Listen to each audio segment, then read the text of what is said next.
kusindika kwa account zo eza TikTok, Facebook, ngogamu WhatsApp ne ku Twitter. Na kine kintu mukikole kubanga bwe batenda gumuntu bwe batosobola kwogera fate nga boogera information tubajja bagamba gitambuze mugezeko nnyo kusharinga information eno lunetuke ku bantu kubanga mukimanyi bulungi nte kata abantu information bajja ku social media si ku TV si ku radio ze Kampala osobola okukola screen recording ku simu yo osobola okudownloadinga video eno n'ogitematema mu butundu bw'enjawulo n'ogenda nga obukasuka mu WhatsApp groups n'ogenda nga obuteka ku TikTok n'obuteka ku Facebook n'obanga osasanya buli muntu asobola kubanga afuna information kale bwe nvaawo mmala okubaga okusharinga then njala kubagamba muntumira abantu malwa manga bakomewo wajja wano njala kusokera ddala mu mpitire omukulembeza ngo mulondo Kyagulanyi Ssentamu so Mr President nkusaba ochameko ko wane dakiika nsobola okuwa mawulire agatalinda ate neyongereyo kale wono omukulembeza woli oba omuntu yenna akuliranye nsaba bere ku video eno tusobole okufuna information eno kubanga nawo wano amawulire agabye okwerinda gy'oli nago nga yiseewo anjala mutangireyo seriti bahabalo tabasira mutano wakale kyesere tonzezide sanga bisibira nyini kabuyonje tambula lukwata senior bereko wano amutabani we daily drinking general DDG muhoskanye rugaba njala obereko wano njala kubereko jeno kahanga muhanga ko jawa bereko njala kubereko jeno salimu salina njala obereko njala UPDF ebereko mwena mbereko njagala muntagingire wano njala muntagingire ani omulalawo njala muntagingire ani omulalawo njala muntagingire kale kale kyezi kayihula njagala abereko kuno ku video neba jeno oba mwena bawumudde banamajenga mwawudde mu State House Entebbe njala mbere ku video eno tujitambule bulungi buli omoja kutegeera kikigenda maso mu Uganda kale awo sose kumalirizawo okusokera ddala njala twala okusasira kwange eri mwanyina ffe community munaffe omulongo Nusfa Nakato bajjeno Nusfa Nakato kitalo nnyo mwanyina ffe okuba nti kazende boy oba tata munange alla ya muyise n'amutwala gy'asinga okumwagala just twagala kwebaza Katonda olw'obulamu bwamuwadde okuba nti atulekedde ekibala ekikyali ku nsi nga kirwadde ensi yakyo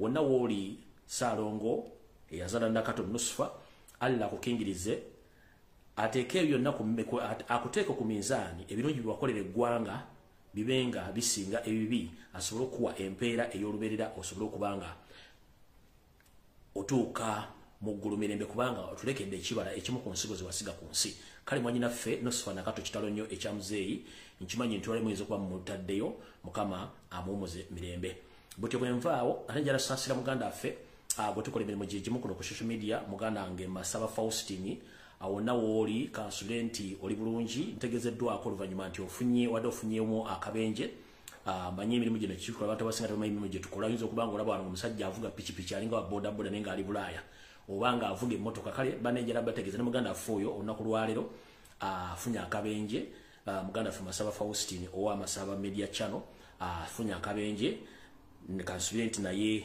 ali bulungi alla kyamukingiriza kale muganda waffe Masaba Faustini kankwagaliza okubanga gy'oli era ossuuka bulungi kubanga tukyakwetaaga obutale bukyagenda mu maaso tunaba tutandika butandisi katandika butandisi nammwe abafunye obuzibu obw'enjawulo Mukama abakingirize kale kansooke empisa obulanga obubiri buno tuleke tutandike video eyatuleese olwaleero.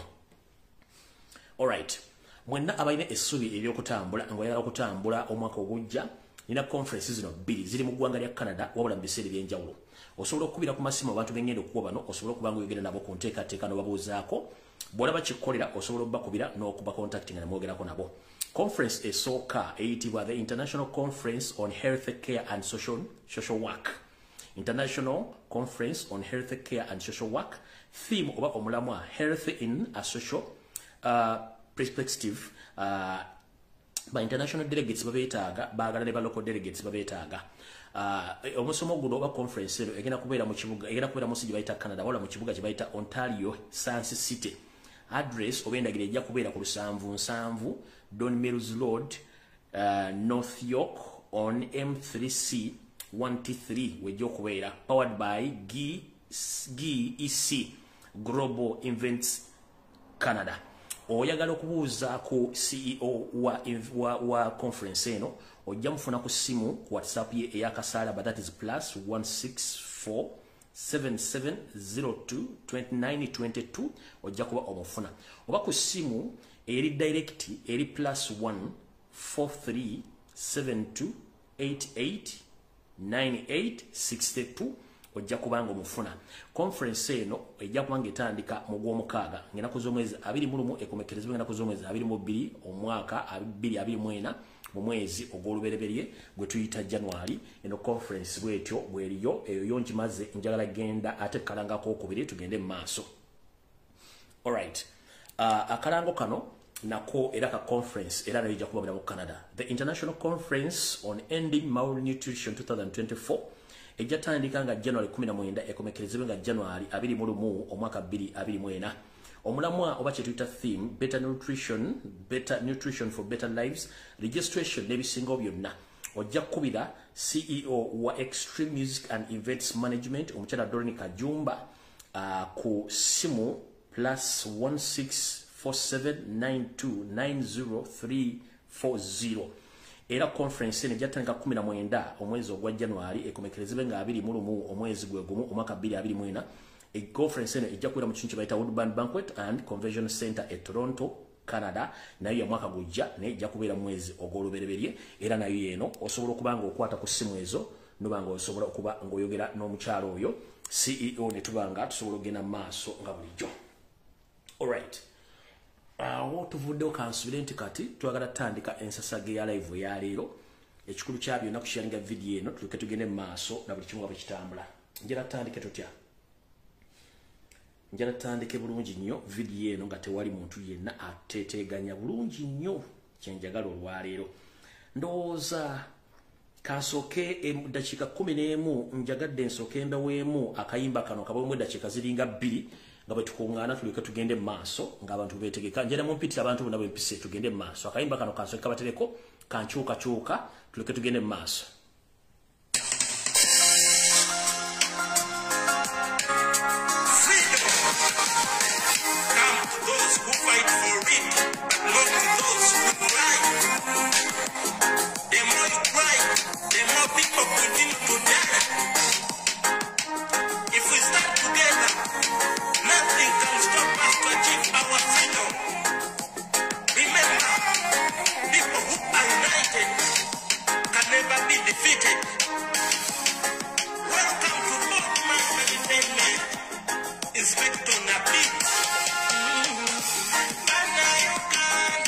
We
kayimba mukawulidde kamwana wanchuuka eyo offer najua buli muyimbi yenanga alina message yanchuuka oluyimba londuzanyano ku Lumbuye broadcasting service provided the kuli corporate nduzanya ensine erumanya oluluwedde katugenze ku video eyandese. Alright, tugenda mu kigula lugikyalo sigenda bawa kalowoozo era nga njagala mu kigula lugikyalo njagala buli muntu yenna akyulirize bulungi nnyo tuleka tusibire tugende ku video eyatulese olwaleero. Mu kigula lugikyaleero ndayo bingi bitambula ku social media okwetoolola Uganda yonna n'okwetoolola ensi yonna. Munnange bagamba ng'oyagala okumanya ensonga nga bwe ziri ozituulanga bbali n'owuliriza amaloboozi bwe gatambula. Teweetabanga nnyo wali mu kintabuli otuulanga bbali n'owuliriza ensonga nga bwe zitambula. Buti ne bwe tuba tuli mu nnyimbe ezaabizibwa, ennyimbe ez'okufiirwa, ebiseera bisinga bw'obanga oyagala okumanya emboozi nga bwe zitambula mu nnyimbe ne ku kyalo totuulanga wakati wali ku kyoto. Tuula ebbali mu bitooke oba ennyimbe olujja gye likomekkereza eno mu bitooke eyo wabeera emboozi. Kati bw'obanga oyagala okumanya emboozi entuufu beera ku social media ne tokomenti nga toyogera kiggwe tuula wantu sirika owulire ojja kutegeera ensi nga bwetegeera. Kale watigenda okuva ekigula lugikyaleero mbategeeze muwulire bulungi bino. Mu kigula lugikyalo no ngenda kijja mu lugero olugamba nti agamyuka akasolo munnange egamyuka n'omutezi. Nga ntandika ekigula lugikyaleero saagala abalina obwongo busiwuufu ate okukyusa ekigula lugi kino okiteeka mu mmwe mulowooza ebiri mu bwongo bwammwe. Olugero lwenzijjamu ekigula lugikyaleero lugamba nti agamyuka akasolo kegamyuka bw'eppo n'omutezi. Kivunulwa kitya? Kivunulwa bwe kiti nti munnange omutezi ono wabanga atega omutego guno ebiseera bisinga atuyana era negamumyuka nga tayagala omutego no gwateze gutegulukuke nga tegunnakwasa ekyo ky'abayagadde ekikwasibwe. Emitego gino giba mingi nnyo. Waliwo egy'ensolo ennene egamba ng'emisolo enkambwe zimpologoma, nobeera emitego egikwata abantu bennyini, nobeera emitego egikwata enkofu, enjiri, egikwata enkwale. Emitego mingi nnyo.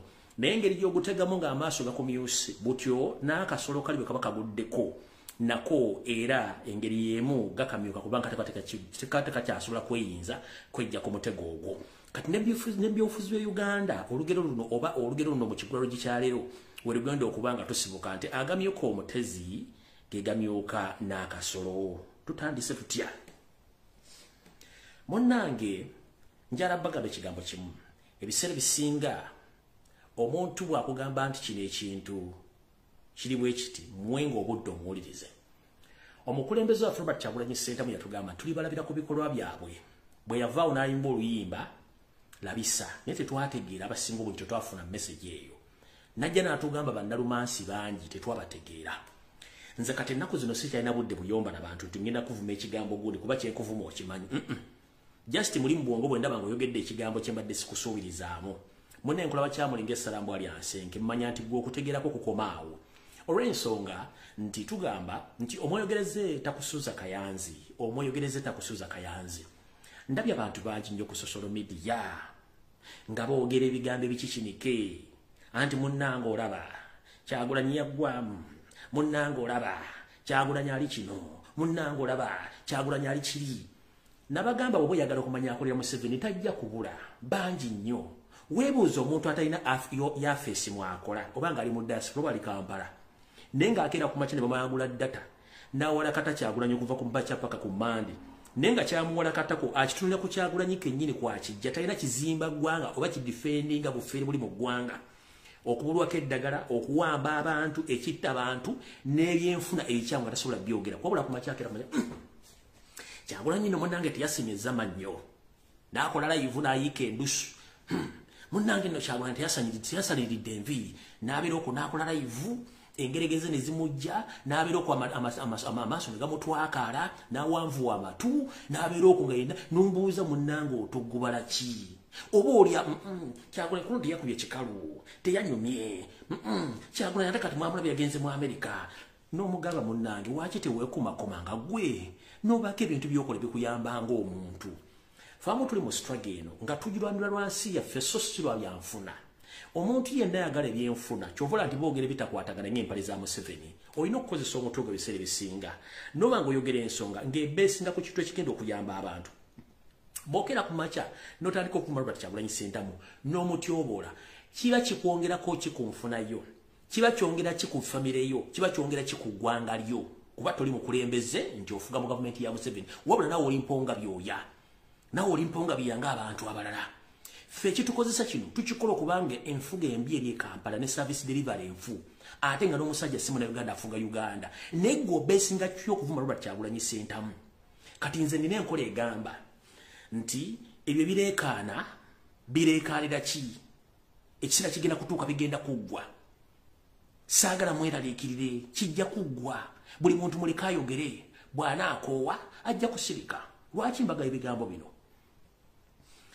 omuntu gwe bayita kirumira mpi abatamanyi kirumira mpi waliwo emisota gino egibeera naddala emisota gye bayita kirumira mpi nga ne bwokuba omutu ogusooka ogweno gutambuza omutu gweri kati abantu abasinga obungi mu Uganda bakirumira mpi toyinza kumanya kikyayagala na kikyazaako tubadde awo nga baga Kyagulanyi yagwa ne Mukabula talina mbantu Kyagulanyi ali mu Buganda Kyagulanyi omanyi ku social media abeerako 24/7 abeerako bulungi nnyo era buli omu amulaba naye obanga olinako abantu babiri ku live Kyagulanyi abeerako ng'akulaba bw'aba teyakulabye wabitawo eddakiika n'afuna obudde n'agenda ku ssimu laga amusooka mpe ku ssimu ye mulala buli omu amulaba n'amulaba kati era abantu bangi nnyo naye waliwo abasajja abakulu abakazi abakulu ng'olaba nti alina ne famire abala bali mu diaspora balina kubeera ku bijja nga balongoosa bijja byewaabwe abala balina kubeera nga balabira bazzukulu baabwe sinakini nga ne mu diaspora tebakyalina bibakolayo kubanga egyo emyaka kasitoozi emyaka 80 ku nsawo oba tokyasobola kukola dde mu bakadde banno ate gwolina okuba nga olabirwa bulabirirwa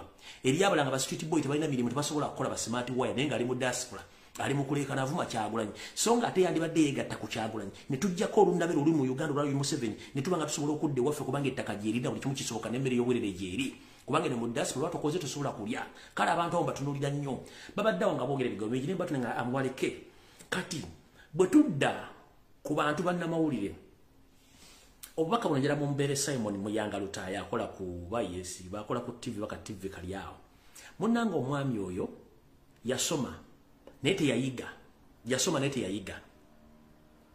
so mwabamuwa obudde yasoma bulungi qualification azina naye teyayiga ekyokubiri ng'omuntu alinamu akasajja yalowooza nti yandibaddeawo Kyagulanyi waali naye nga it is impossible tekisoboka kubanga eyo ability tegirina kati yalowooza nti yandibaddewo ekyokulala kasente kaafuna tekamala ku radio wali already yayingira dda mu house project badde omusuubira kwogera ki ekyo kato kimaze yakola dda application esukka 30 ng'asaba okuva ku mulimu gwa RDC ogwa kaawo ne yeesimba nawo n'asaba n'owa minisita n'asaba n'okukolako mu state house tebannamuddamu myaka gyonna giyiseewo kati omuntu ng'apulayize mu state emyaka apulayize application eziwera 30 ng'ayagala okuva ku bwa RDC lwaki ne wa deputy RDC ng'ayagala obwa kaawo ayagala simanyi wa minisita ayagala obwaki n'okukola mu state house n'okukola mu intelligence ne bakuuma kitegeeza ye omulimu gwakola essaawa zino akola bandabe bampite mukulu egyo emyaka gyo tebakyagiyita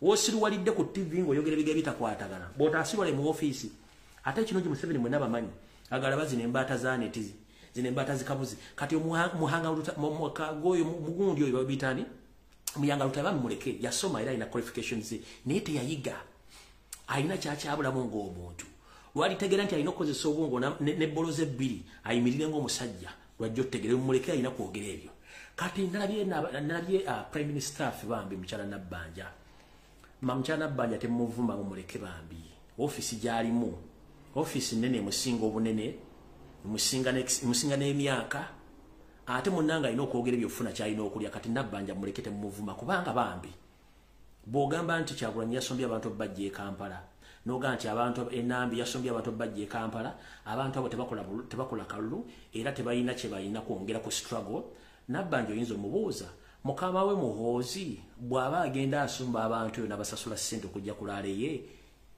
kiina meaning ki temubavuma mubalage bulazi justi waako bagende nti kati ogambye nti Kyagulanyi abantu balina yasombe basombe era tebalina meaning mugamba ate mukama wo muhoozi ne Museveni babasomba abantu n'obbawa ssente kyo kiba kirina meaning kinnaku zino. Temuvuma Nabbanja mugabe bwe mama wayogedde ABCD naye mukama w'omuhoozi bw'aba asomba abantu kati wabadde atambula abadde akikola ng'asinzira mu kooki era kimwongerako ki. Temuvuma Nabbanja babe muleke kubanga ayo ofisi ye alina okukolamu ebyo. Temuvuma ye Nabbanja waffe yoyo gwe mumanyi musaafiiri tagenda kukyuka ne walituuka mugulu agenda kubuuza Katonda mugambe bulijjo gwe jjajja Godi kati jjajja Godi mpozi badde ogamba ki wano wendi mpozi ye muggulu kati nonga nyinza obutasobola jjajja Godi osobola okunzizaayo okitegeera era ayinza okwesimba bw'ati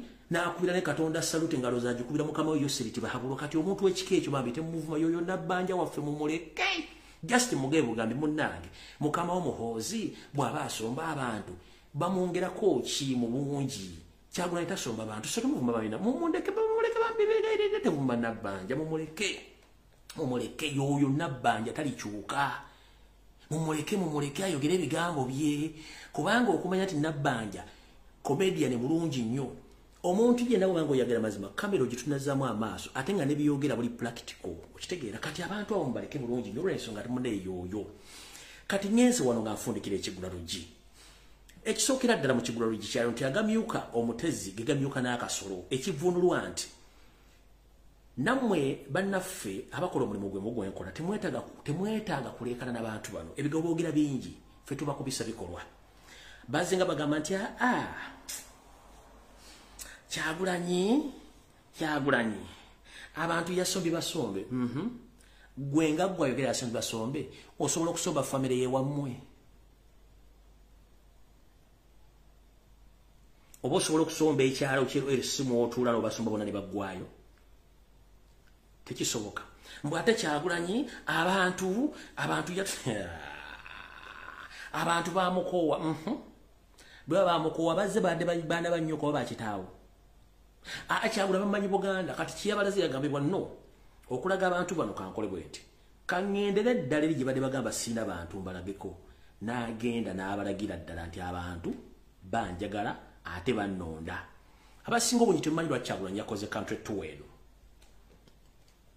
kati bwe bacritique abatalina byakukola mu politics naddala waffe wa Africa omuntu yenna nga mu ndabyabufuzi alina ekibiina ssemateeka wa Uganda amuwa eddembe ogenda okwebuuza n'okulambula ku bantu n'okugulawo yafeesi z'ekibiina singa aba alina obusobozi obuzigulawo ekyo kiri mu ssemateeka. Ekyokubiri yabadde ayagala bbalaga kuba kati nali ebintu biri njala musoyi yabadde ayagala bbalaga nti mwogera ebigambo naye ekituufu temukimanyi kati ayagala bbalaga mazima. Abantu bamulonda mu bungi era abantu bakyamwagala. Yabadde wake up call n'akibalagako bulungi nnyo mwakitegedde bulungi nnyo. Kati mwe mu kyusa statement kitegeeza mwekuba goal ekyo tukitaddaawo. Kati yabagambye sigenda tandikira mu Buganda kantandikire gye mugaba sina bantu ekyo n'akibalagako. Mwatandise gamba nti Kyagulanyi ate kati abantu abatutte mu akatego ke abattise. Notundi omusajja omukulu amaaso ne gakuluma takyasobola na kwenaaza mu mugongo kwetukuza ali mbulaaya ne rando lyambanja sente za rent ne zabiru tanazisasula mukati abantu abatutte mu katego ko. Gwenga akatego kiki wali okozesebo gwenga akatego kiki wali oteze nga ne family yakulima okulabirira tuna na mukazi mu nju olusi musula mu ntebe zino musula mu kiso mu ntebe tuna kyosobola kwekolera myaka gikuweddeko mbwa akatego ki gwawulidde omuntu yafudde yabatutte mu katego gwawulidde omuntu yafudde oba Kyagulanyi gwe yasse era wenkubuliza gwe musajja mukulu ne mukazi mukulu ali anyatta abantu mu Uganda ye mukama mu Yoseriti Bahabulwa. Polisi we yagoberedde ebiragiro n'amateeka nga birina okubeera nti omuntu yenna bw'abanga agenda kukuŋŋaana muwe ebyokwerinda era omulagirire n'amakubo w'alina okuyita. Ebyokwerinda mwambiwadde bulungi nnyo abantu ne batambula bulungi nnyo teri gwe babbyeko ssimu teri gwe baakubye eccupa teri gwe baakoze eki kubanga kiri mu ssemateeka okitegeera.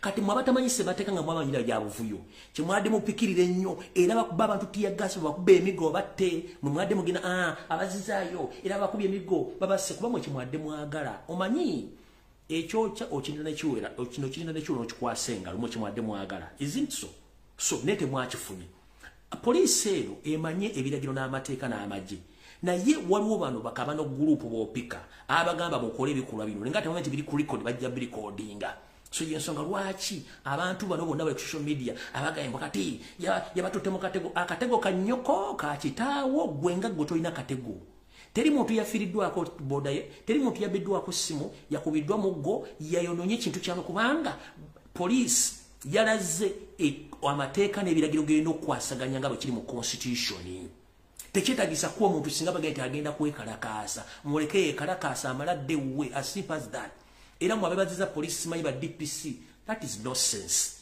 that is their constitutional right bayino kikola okuuma abantu n'ebintu byabwe nga tebamukubyeko muggo as long as you nabakuma nabba direction timudda wano nti yes nobakuuma nebamaliriza buli omu nadde we kyetubagamba bulijjo bwemukubatiya gas one muleta unrest bwemukubatiya gas mukozinga physical damage bwemukubatiya gas mulwaza abantu mukuba abantu amasasi ne mbatta bwemutakubye tiya gas bwemutakubye masasi abantu bazze bulungi nnyo teri yalumiddwa kyetubagamba one it's an added advantage eriyo serio kubanga ta spending a sente akakebe katiya gas kazo bakagula emitwalo nga 15 emitwalo 2 kati ubanga wado ino kubatiya gas 10 oba 5 oba savinze sente meka kubanga bulidale bobanga olimenti kubo obutebe katiya gas 10 nga buli katiya katereka buli katiya gas kagula $5 bankaga oba savinze sente meka ebintu bino mulina obutiri gutandika obbibala nti amaanyi tegali asinga embazi yewaata era kambe katunuka ekawaata so nno mwenna bali eyo mubaleke boogere era bajja kuwa kubanga Museveni kyabagamba okukola ba TV presenters ba radio presenters ba social media in-laws bonna mubabuuze ekigambo kimu munnange mukama wabwe Yoseri obanga agenze n'akola laalizi kimwongerako ki Muhozi bwaba atambula okwetoola eggwanga ye kimwongerako ki ekitayongera ku Kyagulanyi kyekyo kale autuvewo ekigwalo nkimaliriza bulungi kati njala tugende ku video end of ANDS kansokene security alert kansulenti president wange otuuse Robert Kyagulanyi Center njagala nsokene security alert tugende ku information ANDS kale kyezi kayihula ndozo otuuse security alert esooka njala tegeeza international community namu bana Uganda mwana be tweet eyafulumye ngeva mu kimu ekibiina ekyamawanga agali mu luse lwa Bulaya tweet gigafulumiza oluvanyuma lwa information eyokutta Robert Kyagulanyi Center mu okusaasana ku social media oluvanyuma abatambanya ngamba kyabali bategese okuwa Robert Kyagulanyi Center amasasi mu bitundu by'amaserengeta g'eggwanga ne baswalamu era ne bakivaako naye tekinnagwa kubanga abasajja bano balina enteekateeka namutaayika mu bitundu bibagenda okuba nti president yeyongerayo ogenda okukola laale omukulembeze wange njagadde nkutegeeze kubanga bantegeezeza nkutegeeza ebigambo bino nti bw'obanga weetegekera okugenda mu bitundu by'amamboka ne mu bitundu bya east bangambye bati angambye good morning comrade, thanks for the good work you are doing, but please alert our president to resort back to his bulletproof attires, mostly when he is coming in Mbale. There is a dirty move planned by Mbale Industrial Division Mayor known as Masaba Mohamud Bichupuri. Why Bichupuri? Bichupuri ndoze Bichupuri. Nangamba nkutegeeze nti bano batudde mu kafubo ak'enjawulo n'abyokwerinda nga baagala kutuusizaako bulabe mu bitundu eby'Embale ngera meeting eno abamu babadde ku lukomo kwabaddeko omukulu Kahanga Muhanga yono wano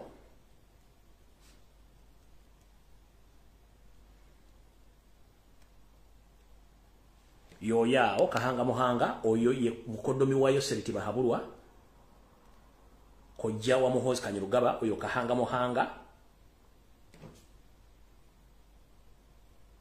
kwabaddeko nono yennyini eyefula nti asaba Didigi the daily drinking general ne yabaddeko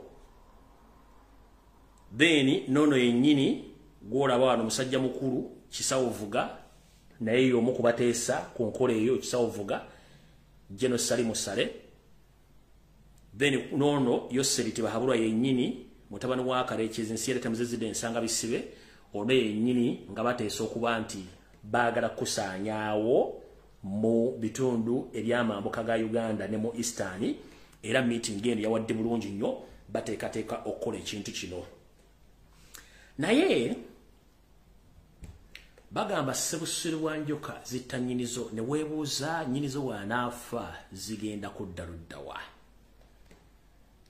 nabagamba nti bw'obanga oyagala okumanya omuntu levo ye y'obusiru ogirabiranga mu kufuna ensalawo y'ebintu by'alina okukola singa aba ali mu kizibu munne bw'otunuulira omuvubuka ono Didigi Daily Drinking General Muhoozi Kanyarugaba entegeera ye ya munguba nina voice note gye nazannya wano ku omu kuba obbibe ng'ategeeza weakness ze n'obunafu bwe ninaye kambagambeyo kano omukulu ono tasobola na kusoma bbaluwa gye bamuwandiikidde oba ne gye bayeewandiikidde n'okwogera mu public tasobola kiki ekyatuuka ku muntu ono Katonda tagaba bingi takuwa ssente n'akuwa baana oba takuwa baana n'akuwa ssente agaba ebitunda bw'oba akuwadde byombi kubeerako ekitabo ekitalituukiridde Katonda ono yamanya nti Uganda muli beebafu nnyo muli bannafu nnyo balugojamye ate Museveni n'asooka bateekako omulagala ne babakoomera omulagala ne mwebaka bulungi ne bawugula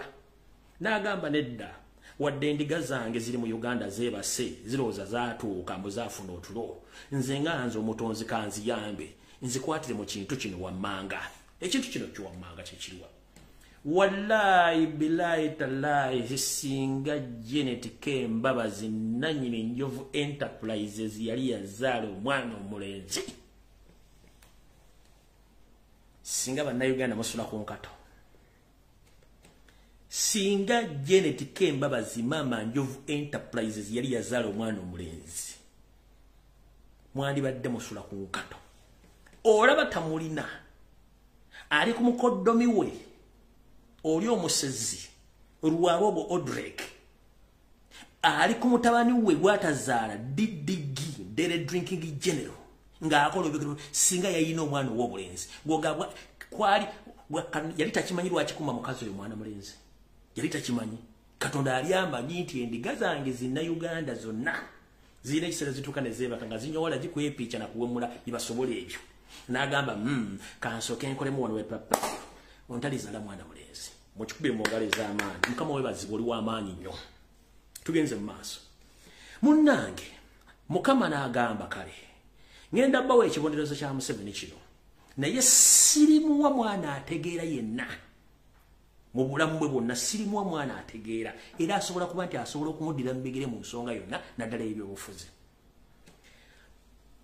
munnange Yoseri kankusese oyinza okuba tokimanyi bino ebigo byange nze lubyenze mbyogera waliwo epiica ne mukyalawo oba yali girlfriend we eyali girlfriend wo Kaheru mu time y'okwepiica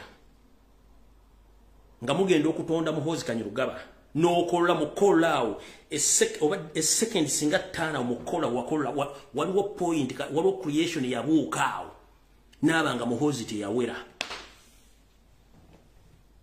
kyovula bali bwati Museveni bwali opiica mama wa Muhoozi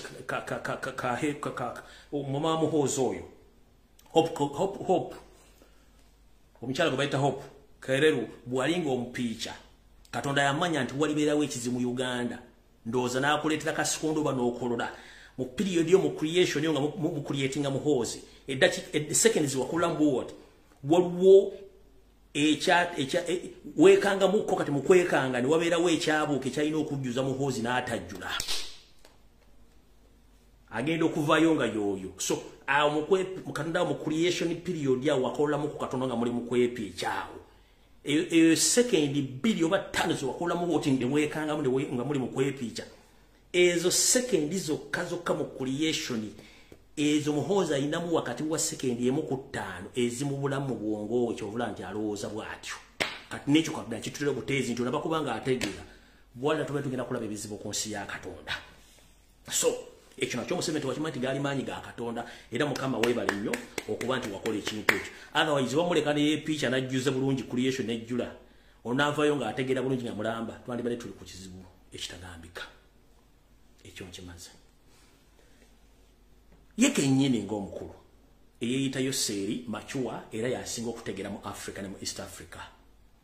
Katonda yamumma obwongo nti nekyalabyeko kimulema okwanalizinga nti tasobola kuteesala abantu ekintu kirimu kugula bantu kubatta ekyasobola kugula bantu nakubatta alemye lwakiri akutuulirira n'akuwa obutwa n'ofa ye system gy'amanyokka okumanya ono musajja mujaaye talina statement gye yali akoze n'agiibirako era abantu bonna bakugamba nti Museveni okwogera amazima gaba gamusimattuse nkiddamu Museveni okwogera amazima gaba gamusimattuse buli kigambo kyonna kyayogera bukyanga ajja mu Uganda kya bulimba. Mukama weebale tubirabira tubitegedde bulungi nnyo kati family yonna eri awo eri stagnant so mutegedde bulungi lwaki Katonda ali ku side yaffe on tasobola kubuuka nature mutwalaganya kikisooka. Ekyokubiri tasobola kubuuka pressure mutwalaganya. Ekyokusatu talina muntu yenna gwe yeesiga eyo nayo added advantage nana gwe yeesiga ekisembayo buli muntu yenna eyandibadde asemberera Museveni ng'alimu empeka emera yakola ekikobera ku bannayuganda. Bw'aba teyabba yatta, bw'aba teyatta yafera, bw'aba teyafera alina ekikolero ekiro kyeyakola. Kati abasinga obungi ye kennyini Mukama n'atuyamba n'abejjirangawo omu ku omu okutuuka olwaliro nga talina muntu yenna gw'asobola kulekawo kulabirira bintu bye na ggwanga. Ndoza mukitegedde bulungi nnyo ku nsonga njala mwebaze Mukama Katonda yeebale nnyo yeebalire ddala byonna ebiriwo Mukama ali naffe naye muzuukuke ng'omwana bwakubya akayimba kali muzuukuke. Eddakiika ezo Museveni ze yakoleramu ng'ali mu kwepiica omukyala oli Hope azala Muhoozi Kanyarugaba eddakiika oba yali sekendi saa 3 nakola oba neyeekanga bw'ati creation ya skippinga mu eddakiika ekyo bula Muhoozi tawera awo tuvuddewo. Kati tugenze ku mboozi entufu yatuleese nga sinagenda ku mboozi entufu yatuleese akatengo kangi nnyo. Obuzibidde olwaleero nga omukulu Felix Kulimba awandiise ekiwandiiko ekirabula abantu obutaddamu kwambala bukofiira bwefaanagiriza nabwa basirikale olw'okuba bagenza okulanga embala kyakutte Kasese kyakutte Fort Portal kyakutte kati abantu bagenda Mbale na mu Northern Uganda baga kituyitidde ku mukulu twagala kugamba buli kimu mukikole nebba mwagala kuyisa kafyu ng'abantu bakyajja mu kibuga mujja kibeeramu muli baddembe naye mukimanye nti kyomukola obudde bagenze ko temukyalina budde ate munda kyemugamba bantu ekiwandiiko mukire bulungi ku mitimbagano egy'enjawulo. Kati katutandike video entuufu eyatuleese olwaleero. Alright, kansokena kano kayiseewo ndowooza mwalabe bulungi nnyo Yoseeri wayisa etteeka lya Balesiyaga n'ogamba nti gwe era odiri toyagala nnyo bantu bakola ki bantu beeyisa mu ngeri ey'ekifula nnenge naye nenkugamba nti munnange tosobola kuyisa tteeka eryo nerikola kubanga gwe kennyini famire eri mu kika kyekimu eky'abantu abo. Njala tegeeza ensi mwategedde ani yayambazza Yoseeri okukola engoye ze babaddeko ez'omukolo ogwo. Omukulu oyo bamuyita kyokka naye ono girlfriend wa Muhoozi Kanyarugaba ono girlfriend wa Muhoozi Kanyarugaba yayambazza famire yonna ku mukolo ogwa okukola ki okujaguza emyaka 5 egy'obufumbo. Omukulu ono yayambaziza kyokka nga omukulu ono boyfriend oba girlfriend wa Muhoozi Kanyarugaba gwe contract ey'okuba nti akola ki akola engoye zino zonna kyokka nga omuvubuka ono boyfriend wa Muhoozi Kanyarugaba mulawuno yoyo nno yabadde fashion designer ow'omukolo ogw'emyaka 5 yoyo boyfriend wa Muhoozi Kanyarugaba ngenda babulira amannya ge yabadde fashion designer yoyo simusiyazi mulwadde simusiyazi mulwadde lindako simusiyazi mulwadde yoyo nno boyfriend wa Muhoozi Kanyarugaba gwe bawadde okukola engoye ez'emikolo egyo kubanga girlfriend we yamuwadde business yokukola engoye ezo yoyo omwami oyo amanya ge company bagiyita Lale Casuals naye nga amanya ge ye Lale King omukulu ono akasiba kyanja kyentegeddeko nti kyanja eno singa Katonda aba akomezzaawo system eri ey'okusaanyawo bibuga ekyalo kye bayita kyanja oba akatundu ke bayita kyanja Katonda n'ayita obuyisi konna asobola okukazikiriza kali mu dipo z'abantu bano kati mukulu ono mvubuka gwe bayita Lale Kings oba Lale Casuals girlfriend wa muhoozi era nga basinkana buli lwa Sunday ne bakola emikolo gyennyini era weebuuza lwaki omusajja ono muhoozi era akolagana nnyo ne gundi omusajja oli yali headmaster wa Smaka deodorant aliganyira kilasi zezo bye bintu bye bimu so Museveni ogamba nti tokolagana abantu bano era mu family to balina naye nga ate okimanyi bulungi nnyo nti ne yakoledde engoye zammwe abo muyitani yo yandibadde dota atera muwala kinchite ntya kubanga ono boyfriend wa muhoozi ono boyfriend Lale Casuals oba Lale King yon boyfriend wa muhoozi era basinkana kyanja lula Sunday yakoze engoye ezo kati omuvubuka ono bevuga ne muhoozi kanirupama muyite ntya iniro yakoze engoye zino kyokka nga naye ali mu Balesia ga system eyo gyakoleramu kati ebintu bino manyi bisesa kansoke mbazzeeko kemabega katono Museveni okumanya oyina obuzibu bw'amaanyi kansoke nkuzzeeko nnyo emabega mu bantu bano bonna b'ogamba nti todiringa nabo era tosobola kuba nti okola ebintu bino byonna njala kubuuza etteeka lino waliisa era twalabye nga ofisi ya Attorney General eyisa ekiragiro mu bitotole Uganda yonna nti baddamu okukwata ku nsonga baba bakwata abantu bano tebakwata mu ngeri gye balina bakwata olw'ensonga waliwo obuwaire balina okukyusa mu ssemateeka ono ng'ate mukitegedde bulungi nti yakoze engoye zino muvubuka boy oba girlfriend wa muhoozi Kanyarugaba yabambaza ku mukolo ogwo bamuyita Martin Lale bamuyita Martin Lale yakoze omukolo guno ate ngono boyfriend wa muhoozi kati tugambe nti abantu bano bewakana njala kubuuza ekibuuzo kimu era etteeka lino bwe lyayita family yonna almost bonna bavuzi ba mpanka muno omuli muhoozi Kanyarugaba yennyini drinking general muvuzi wa mpanka onoomutta kuliko Andrew Mwenda mukoddomiwo onoomutta kuliko muwalawo Dana Kamuntu Museveni naye onoomutta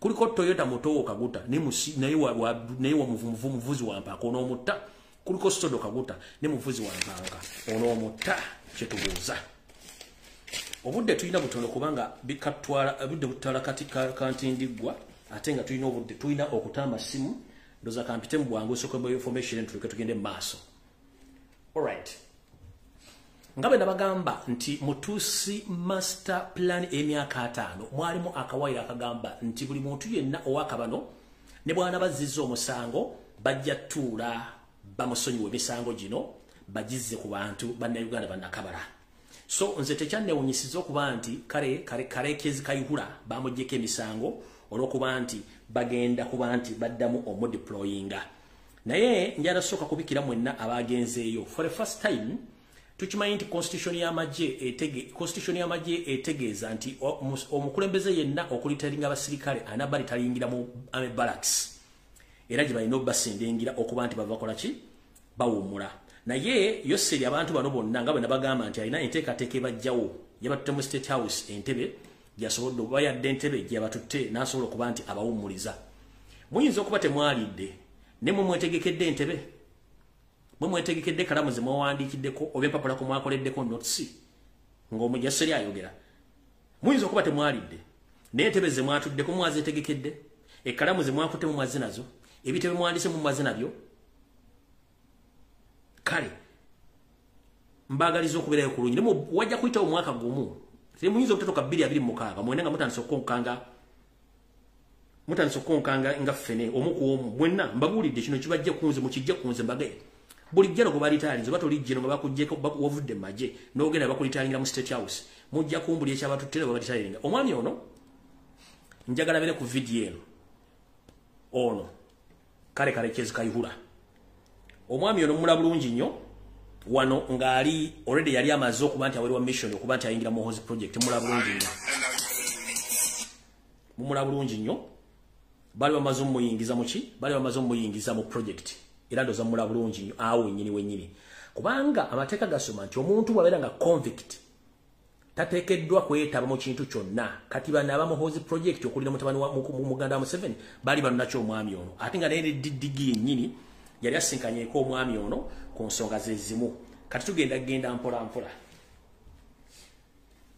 Yoseri oyagala mwabadde ne plan which ewedde mwalina meeting mu State House Entebbe gye mwasinkana Kale Kayihura nawe kenyini wali mu ne family yonna nga mwagala kuddamu ku planning butwe mugenda okukola ku nenga kweno muina amanya ge mwamentioninzeeko nkuba ndigali galina okulidinga kweno nga mwemuli mwadde mugisha muntu ne mugisha muntu nga temwagala musika mu kifaananyi kyali mweri mu civilian ero yakyabali byokusika okuzza mu system ya mwada bakolera kubanga mwagala muteeke eri yasigale nga omuntu atali mu ya government nga mwali oyabaddemu era mwamproposinzeeko nenga temusobola mujja mu image eri ngo atatekenze overpower it is impossible ne proposing erinnya lya mukulu gwe bayita Geno Tiniefunza oba Sejusa Geno Tiniefunza naye esaaga tasobola kuva mu bagambo yawambye it is impossible kuba naye alina criminal records ne weziri ne muleta Kalekezi Kayihura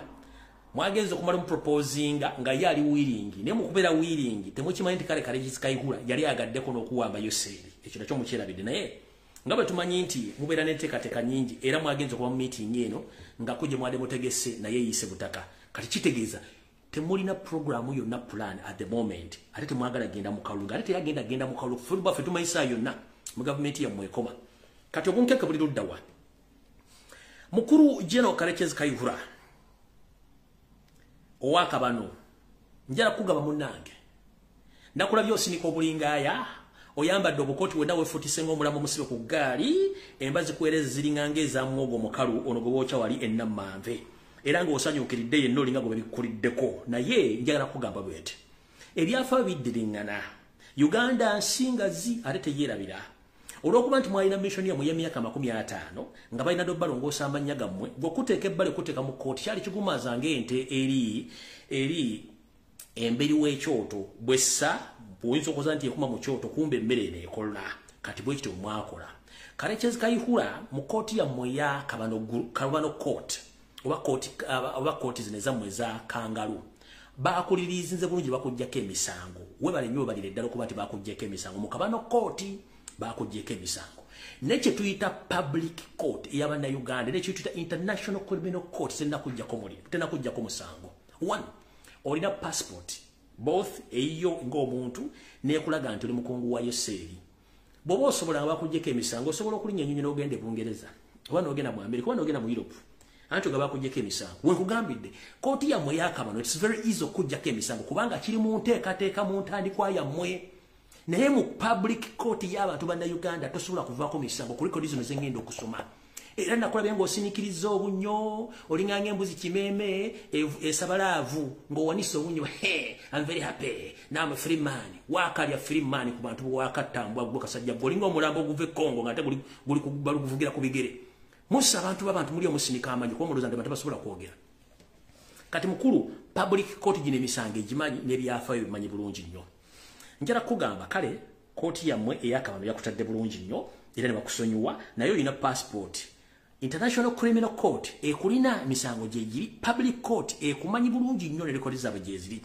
njala kubuuza Yoseri tibahabula otapasiro mutano wakale nseera tamuzizidde nsanga bisibe nanyine kabuyonjo etambula ne family yammwe njala munziremu ebibuuzo bino wammanga nga ne Kayihura kwali ebibuuzo bino bibino wammanga mukulu Kalekezi Kayihura njala kubuuza gwolowooza Bannayuganda bwe banywa omwenge ne balya n'ennyama oba ne balya ebijanjaalo nolowooza nti bubasirula tebeerabira gwokimanyi nti famire y'omwami omugenzi Kasiwuukira ekimanyi bulungi nnyo nti gwe wali mu lukolo lwa Takasiwuukira kati golooza olw'okuba eri mu Kabano court gye baali bakutadde ng'ekigumazi obuzaabuza abantu golooza famire ya Kasiwuukira tekimanyi nti gwe wa Takasiwuukira Maka Bugembe Kasiwuukira golooza famire tekimanyi nti Kayihura gwe watta Maka Bugembe kasiwukira woza tekimanyi kamano koti yo yakutadde kati yo family y'omugenzi kasiwukira yes yoloza yote manyi nti gwa tata waayo oba nani mugwa takasiwukira tugenze maaso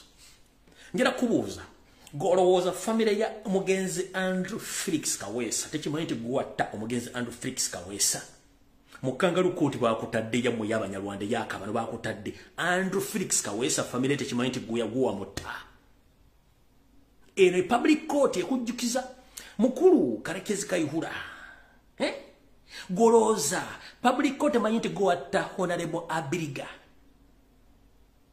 nga Museveni akukozesa mu Abiriga goza court teki public court manyi nti gwatta Abiriga mu court okuba tebagu mentioninzeko goza court teki manyi nti gwatta Abiriga tugenze maaso mukulu Karekezi Kayihura bakutadde dobera mu kibera kya muketedi nnyo era ngo lisimatu lingo omulamba oguve Kongo gubasibye ku gaali ngera kukoboza goloza mukwano gw'abanji kirumira gumwakuba amasasi n'omulesa family ye goloza family ya Kirumira temanyi guwatta Kirumira abakutadde mu kabano court I'm very happy I'm a free man now I don't have any case to answer yes, you're a free man, you can laugh.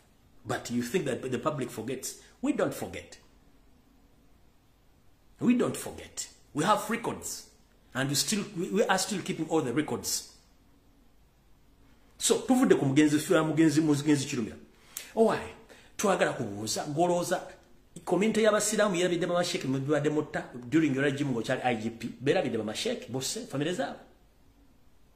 Goloza Karekezi Kayihura bana Uganda berabidde nti go badotta bakazi mu Kampala Entebbe wakiso nga mbafumite biti mu mbogo mu basala kababere goza tukirabidde nti guwa batta ne group yo goza tukirabidde nti guwa tanga bakazi mu Entebbe wakiso mukono Kampala nga mufumita abakazi abaganda mbafumite bisomo biti mu mbogo nga mazo bakozesana ko gulisa maanyi goza tukimanyi nti guwa lyoma bega wachongo okikola kale kabano kote kutadde eno public legenda kota kubanga ekimanyi International Criminal Court ekimanyi records ziri tugenze maaso mukulu abantu bandiyagadde okumanya ani yali mabega wa boda 2020 eyakuliranga Kitata Abdul goloza tukimanyi tegwagirimu era nga golagira abaana ba boda abakubo butayiba wabatte abalamba siba mu South House mbasibeko buloka goza tukimanyi nti boda bakimanyi ne Kitata yomu ku bakoziwo era ngogenda koddamu ku group yo goza tukimanyi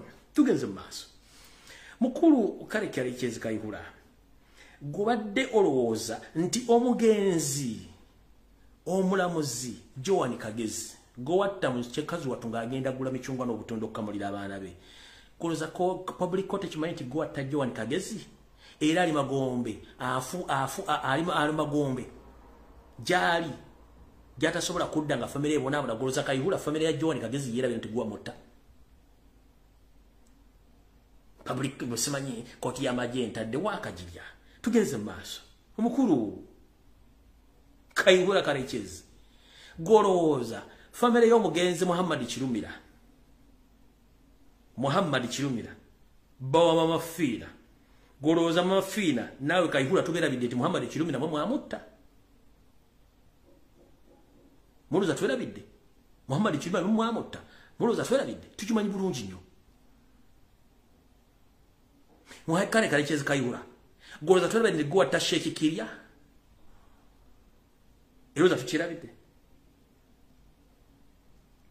goloza public era bati gwa ta wamala omugaga mu Kampala wamala tigwa mutta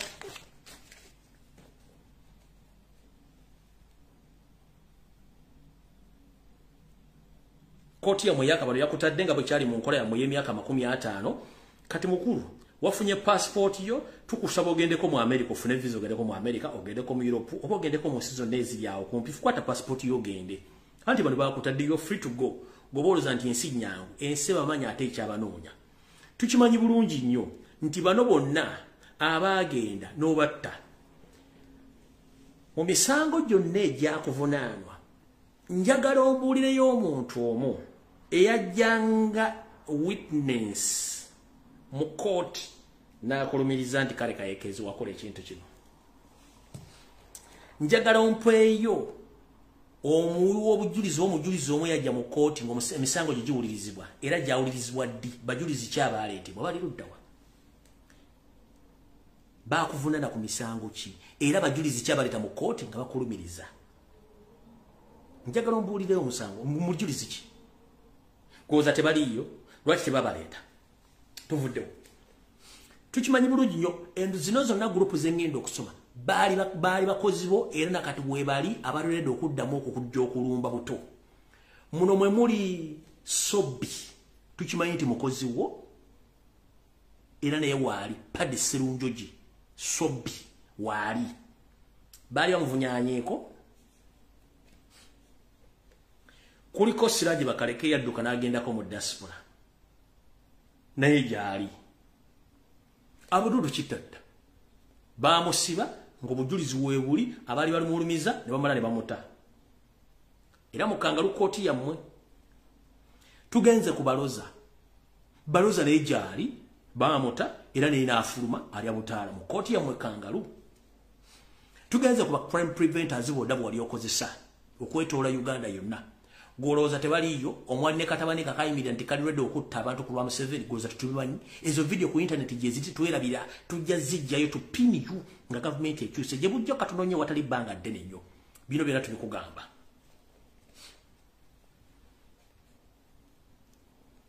Kibooko squad eyakubanga abantu mu Kampala entebe mukono wa Kiso gwolowooza twerabidde nti abantu bonna abo baali bakozi bo ng'obakozesa okuba abantu okubatta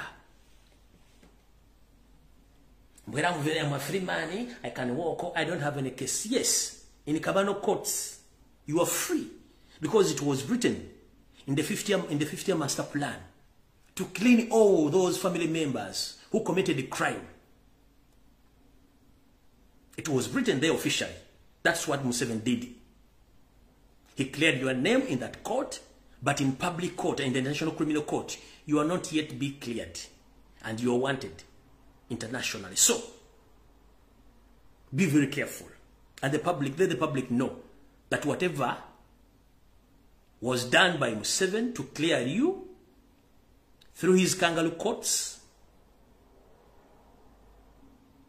it is on record that all those things were planned to clear all the names of family members in the 50th master plan.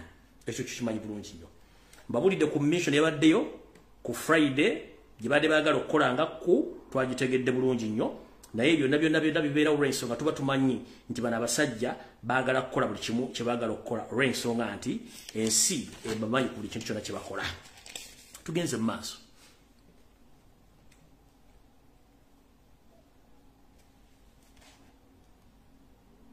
Saagala bali azaamaanya olw'ensonga nti program nabagambye nti ejja kubeera yakuba masimu. Tugenda kuba masimu naye tetwagala ekisookera ddala tetugenda kuyiwa ntungo mu program yaleero tutuyiwa ntungo kuyiwa entungo kuwemula program ezange tebaziwemulira kubanga ziraba abantu bakulu bonna. Njagala okwata essimu yo ogenda kuba ku WhatsApp bw'oba olyanga essimu ery'engage liba kuli kaagiriko please tokuba ssimu leka omuntu ayogere tugenda kukozesa eddakiika 2 okujja ng'oli alina crucial information osobola omuwa eddakiika 3 ku 4. Bw'obanga oli alina crucial information somuwa eddakiika 3 ku 4 naye omuntu atalina crucial information eddakiika 2 tugenda teesa tulina eddakiika 5 strictly okuba essimu twogere ensonga nga bwe ziri. Towemula saagala muntu yenna awemula tetuyiwa ntungo oba kusaasanya ntungo ku programu ya leero. Naye ng'ekigenda mu maaso mu Uganda buli omu akyetegereze era gwe bajja kuba akimanyi. Kati amasimu njagala gata mu butongole tugende mu maaso olw'okuba nadde mbasuubiza nti olwalwako amasimu mbadde n'osooka okuyisaawo information yonna nga bw'eri. Okujja nga sinagenda ono y'omu ku basiru abali mu byobufuzi babadde balowooza nti tubamanyi. Omukulu ono mukulu kambazanyire ka video kano muwemu eddakiika 2 zokka mutegeeze ensonga zino. Yono omwami ono kambategereze yono omwami ono. Wait a minute.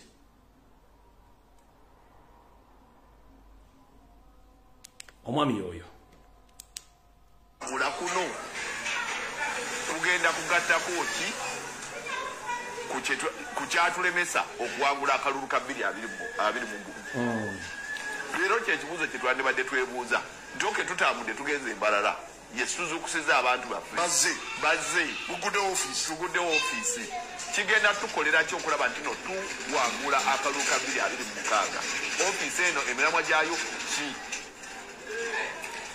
mukulu Ssebo omukulu amwita Sebamala omukulu oyo ye yajja second year vice president mu ntebe omukulu oyo tukimanyi nti Museveni yamuteekawo ng'ayagala okwejjako second era n'akalu yabbakabbe mukulu Sebamala oyina ebizibu bingi bye concentratingako one bw'ogamba nti mwaguddewo office bamukunganya abantu toli part of national platform or the people power obulumi obujja luddawa in the first place mukulu Sebamala obulumi obujja luddawa toli part of national platform toli part of people power where do you get paid?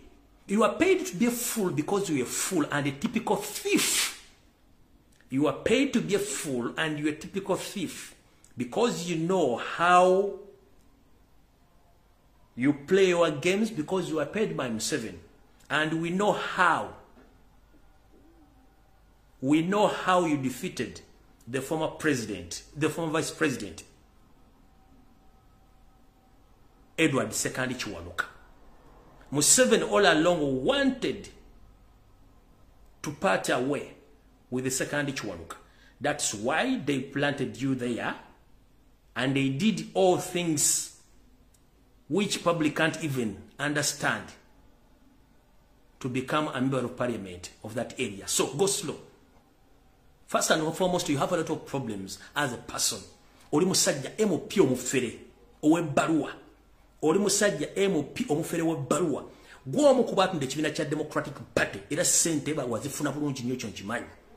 Sebamala oli musajja mufere. One. Engeri gye wajjamu ekifo ekyo Museveni yayagala dde okwejjako sekandi. Ne bakuleeta okusimbawo, ne bakuteekamu ssente, ne babakubira n'obululu, Museveni yajjako sekandi n'amugjawo. Wabeera mu Democratic Party ng'oliyo ng'enseekeezi.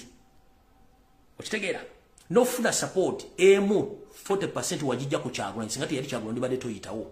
Kati essaawa zino oyiikirwa by'otandiikiddwa. Bw'ogamba nti kale office baazigudde what purpose? Zade na kigendererwa ki? Mulina Democratic Party lwaki tofa ku Democratic Party than okufa ku National Platform okuba Kyagulanyi Kyagulanyi Center fa kubikwata ku one. Olina amabanja okuva kwero C1 kwero C2 kwero C3 ne ku international level nga bakubanja ne church recent tuba ko postinga church kerezia mu kitundu gyozalo aliyo kubanja sedezazo waliyo gifeze ne kuteka ko pressure sede nozisasula nga father yaje nakola video nga akubanja sente kati wabira kerezia ngoli musajja mu katulicho nano musoina ne support cha Sebamala wewe muzeko musajja goli mufere. One, ba campaign agents, ba campaign managers okuleta mu parliament. Abakuteka mu sente za mafuta, abakuteka mu sente za posta, abakuteka mu sente za drive, abakuteka mu sente ze bakuwola enkalu oyite mu kalwa ko kubanga kosa sente nyingi basigala bakubanja bana ku ground constituency yo ne kubanja.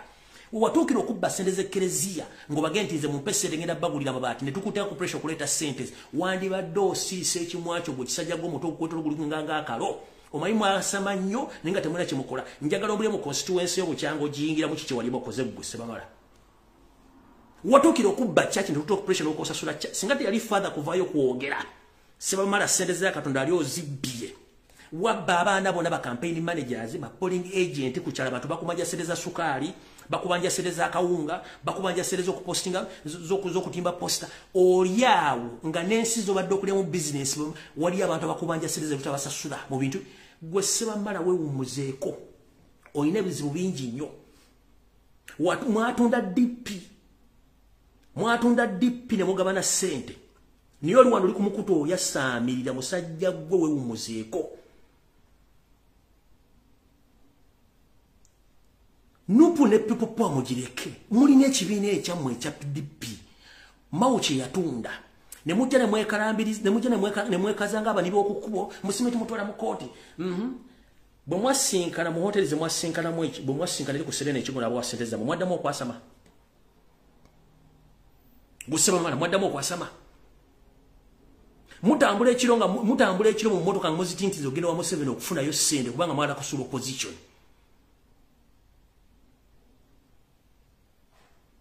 Nemwefuna temutegerako nnyo kutegera kutono. Gotukimanyi bulungi nnyo Museveni yakuleeta okwesimba ku sekandi kuba sekandi yali amukoyi n'akubbira akalu n'akuteramu ssente sente zaakugwako abaana b'okukyala baali bakwagala ne basasula okuva ku cyayi gwe banywanga muwogo sukaali okutimba posta n'okusasula polling agent nakati bakubanja ssente zaabwe enkalu eziri mu bukadde n'obukadde bwagaana okusasula. Ola n'abakazi bwe bakako mu loogi z'omu Kampala ogenda tobasasudde musajja nga basasudde loogi kyo byagala ensinsi. Mune bakuita wona de busimanyi yinginia. Njalo mule mu Kampala na mu kizimbe kiwalo zimbe nga yinginia. Gwesaba mala. Mu Kampala na kebere toyi nga yanko mwali toyi kye yanko jwali okozeko. Jwali okozeko nga yinginia. Nkubuuza gwesaba mala. Chagula nyatambudde ngo omukulembeze nagula office nga ye simuli DP bloko. Era njagala mwetegereze nnyo nabagamba nti buli muntu yenna yava mu DP block ali mu DP block egyo misoswangule. Era buli muntu yenna ayogera nga mulaba njala baboza omukulembeze yatambudde njala mbuli eyali mu DP block yenna yabadde ku trail ya President Robert Kyagulanyi Center nga wa national platform. Amanya gayinze rubye bino nso empyogera ate temugenda ne mu east ne mu north temugenda. Please stay where you are. Njaga gundi yabadde nalabiyeka ogundi onani bwani ke yabadde nga nenga naye yali awo yeko mu mali awo tategerekeka ganga alinga gayaze mu kintu gwa kasoboka si please watu yakala sigale waka gwenja galombe ku basajja bonda bona badipi ono yabadde nga aliawo era ngo omulaba yeko mumma alinga nga aliawo tategerekeka ono simanyani abedi bwani kanga aliawo era alinga kana kenjala tategerekeka. Mukuru ebyaka sikwe kutegeera. David yakuba Goliath kale kalenzirenzi. Nenga waliwo bisajja byali bimifumbi nga binene byali nga Goliath bimutyanga Goliath yakuba neka David kajaga Goliath mumumpe kati Kyagula ne munakola mutya. Kyagula ajja kusigala nga sikyagula. Kati njara mumbulya ku basajja bona ba DP block ani yabadde mu campaign abani yabadde mu country tour ya West. Ngoje kabeli bwana yabadde munenga erole watoneza nnogo. Era anga amagamba galinga ngo omubbi alinga omubbi wa amuvumbuzi wa mawolo mu gundi mu masiga mu biyunga tatekirika ya mwada amagamba ngalinga nga ine ekintu ekimugoba yabadde negwe mbuli kubona bona bava mu DP block ani yabadde ko kutuwe. Kati bolo no samba mala ali mu kubologa ngembize wakisa tewewunya muuli. Ono sema musajja mufere mewa parliament omufere kadona aliza togano okuli enguzi ali kuna abologa linga ngembize egundi wakisa ne mu bisajja mutu gulira uli musajja omukuru kutambula kuno kugenda kugatta koki kukyatulemesa okuwangula akalulu kabiri abirimu ekyabalemesa okuwangula akalulu kabiri mukaga gwe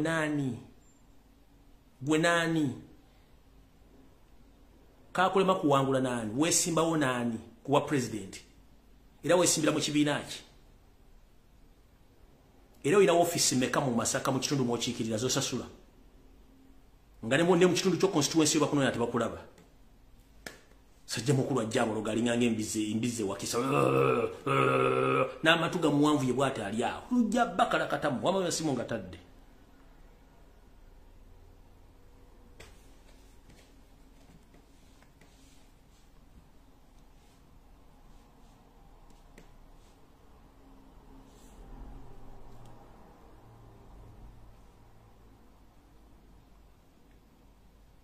Hello.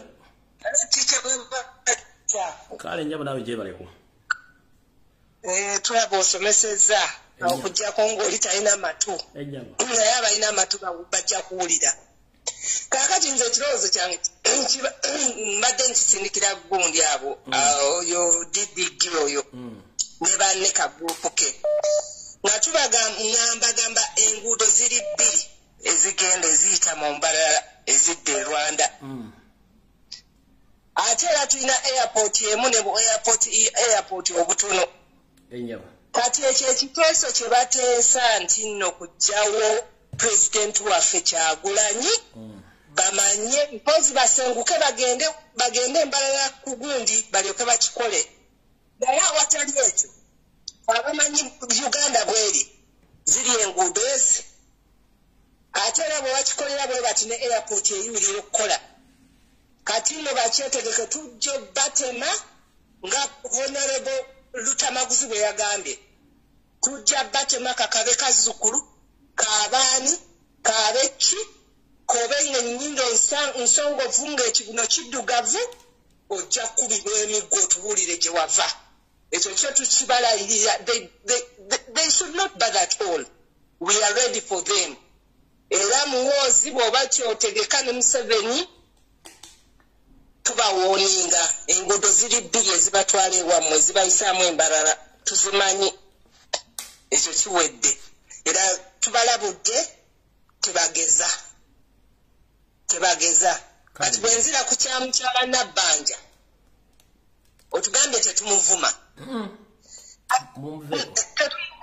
kyemida tetuyinza muvuma naye munanga alekerawo twewunzizaako temuvuma musaafiri bambe muleke musaafiri naye atunulanga ekiraamo ekiraamo kyaki maama ekiraamo atunulanga ekiraamo ekiraamo kyakapere oba ekya Museveni ekya Museveni oba atunula ayinza okutuna mukama konkumi naye bwotyo halo kikyawe bale tuweereza kale nyamu nayo bali kubeerako kikyanze kuno okulabula ndabula abantu babiri enyamu ndabula omwami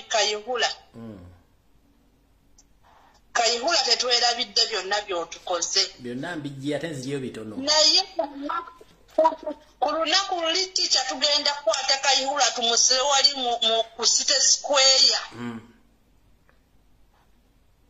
feke nyini tumwekolereko be yatuukako obulabe watuttira abantu baffe embiziggwe Kayihula tolowooza mbu twakwerabira tukumanyi bwe weeyagala etambula bakuwana kale yita mu kibuga otambule anti oyina misango olw'okuba akabano kakuggyeko emisango naye tukumanyi watuttira abantu baffe kisajja ggwe era tukulinze anytime just budde ekirala ndabula omwami Museveni Museveni bw'oba olaba ng'oluddewo okuvaako ng'olaba oyagala oyanguwe kwata ku pulezidenti w'eggwanga gwe mukwateko bw'oti wallayo ojja kudda ewammwe ng'oli wa bitundutundu abo benjadde njagala okulabula n'ekirala nebazanye bafuutusoja bambula batambula ne pulezidenti ne bannamawulire mwebalenye mwebalire ddala mungu abatukuumire kale sebo oba nnyabo halo Lumbuye okyebale sebo kale mama nawe gyebaleko nkubidde wano Boston amanyanja gesigalizo kakati ze kyembadde nteesa bw'abanga bwatyo Museveni asazeemu ng'ayagala kutta Bobi Wine nze mbadde nteesa mutandika babloga bonna batandika okukampeininga si okuteekamu abantu omutima singa Museveni akera ku makya natta omuntu waffe Bobi Wine abaana bonna babeere nga olwedde bateekeddwamu gaasi olukikola bwepa babeere nga bamanyi ekyokukola weeraba webale kuweereza bye making sure nti okubye essimu ng'olina network halo balamusizaako nnyo naffe tukulamusiza nnyo mwebale kuweereza kale nnyo bubakage bugerebwa mukulu Museveni bagamba abaganda nti omunattawa ambwa bisoka muziba nnyindo bw'abanga mu butuufu awulirako bw'aba awulirako yakwate ku pulezidenti Kyagulanyi bw'ajja okumanya nti abaganda tusirika tulina amagezi tusirika tutegeera amukwateko bukwate ne patabata musija amukwate nti leero wano twako walikuwa yakamanyiro ka Museveni tukakoyedde ddala ate n'oyo omukyala mukamusafiri gwa mutumanna kimwero sinze yesu ensonga za NUP kirabye kyamangangari gabatusaze waggulu kiyisa amazzi bwokigwa tekisigala mu kyonna kitudde kiringa ekitali kikazi kiganda kitudde oba kitudde bulungi ndekeyo kiyeso ensonga za NUP twategedde dda akakodyo kaabwe ak'okugamba mbu bagenda gamba basomba abantu twabasooseeyo nnyabo tukwetaaza omusajja gwe wagamba nti mumuyina omusibe tumwetaaga twagala otubuzeebuze oyo omukyala atuwa omusibe yagamba muyina mutuula ave ku nsonga ezitakwatako kale nnyo Sebo. Sebo. Jebale ko ticha. Kali munai nawe jebale ko munange. Ono nyabo sebo. Genda maaso mama. Jebale ke emirimu gyotu. Emirimu gikakkala bya mama.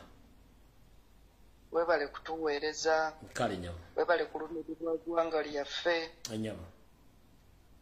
Naye nze kyenteesa ekiteeso kyange kindeeta okuteesa bano abantu okusinziira ebitundu bye tutambuddemu poliisi bwegezaako okukwata ku muntu yenna ebyo bye bawoza mbuno simanyi enkofiira biki mbadde nsaba poliisi tugikube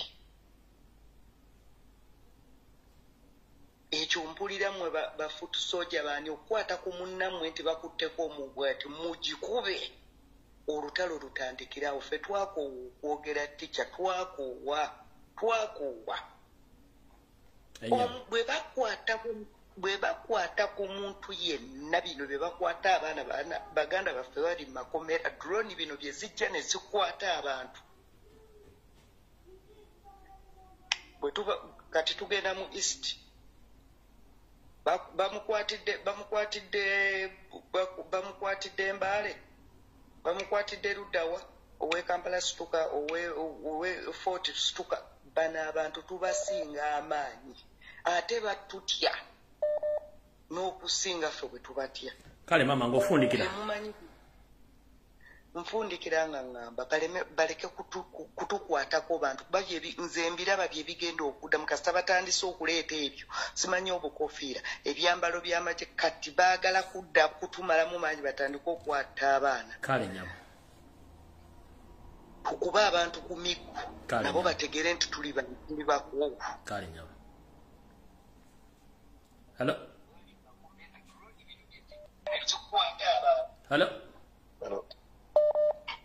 Sebo. Sebo. Jebale ko sebo. Zai. Kali sebo nawe jebale. Kali soko jeko TV. Ali on TV Endobeso. Negenda maaso tesa tugende. Honorable Dr. Soryangi Charles, most of Sebo. Webale sebo okusomesa bulungi. Kale sebo nawe bale kubeera. Waliwo ekintu kyempulidde nga oteesa nga ogamba muhozi mutabani wa Museveni naye ate emabegako eri yonna tuzze tukitegeera bulungi mutabani wa Salimu Sale era n'okulowooza okwange twetaaga Museveni ono Idi Amini yalowooza alizikibwa mu Uganda Mobutu yakola n'entaana ye n'agidikoleetinga naye yasimbibwa nga nze okusaba kwange nti Museveni tagenda kubeera na mukaalo mu Uganda mutabani we muhozi Salimu Sale kika kyabwe kyonna kubanga buli muntu bw'afa bamuza naffe wano mu Amerika omuntu bw'afa mufaayo nnyo okulaba nga kanso basonda omulambo gwe ne babuzayo Uganda ne Museveni tebalina kuba na malaalo mu ggwanga lyaffe kubanga kibakoze bakikoze eggwanga laffe tebalyagala lwaki babaziikamu ng'ebintu byonna n'enkulaakulana bazitutte Rwanda bakoze ebintu byabwe bamanyi eri ekijja kyabwe so kati emirambo gyabwe n'amagumba gaabwe n'ag'abanyaabwe be baaziika edda galina okusigukulu babizeeyo abwe bagende n'ebitambo byabwe n'ebiteega byabwe mu ggwanga lyabwe eggwanga lyabwe libeere n'emirembe n'emisambwa gyabwe gireme kutwaŋŋanga n'abaana so kyekyo kyembadde ŋŋamba nti muno mu ggwanga Uganda tetulina kubeeramu na ggumba lya no akoze ekikolobero ku banna Uganda bagende baziikwe bwabwe era n'amataka gonna ge batutte abannannyinigo balina okuddamu okugaweebwa oba baagala oba tebaagala kyekyo mukwano gwange kamakuumu eso hello Freddy wanje wabale kuweleza sebo kale nyabo nabo bali kuweleza itamu wangu munnange yogiza ku speed kale nze kyembadde nteesanga president kati bw'atandise zirales nga tuli kulala abantu bakuŋŋaanye ayangirire ab'ebusoga tulumbe ab'efooti tulumbe ku state tetudda walala buli kitundu kiveeyo kubanga tuli bakoowu ekyo kye kibadde kiteeso kyange kale nyabo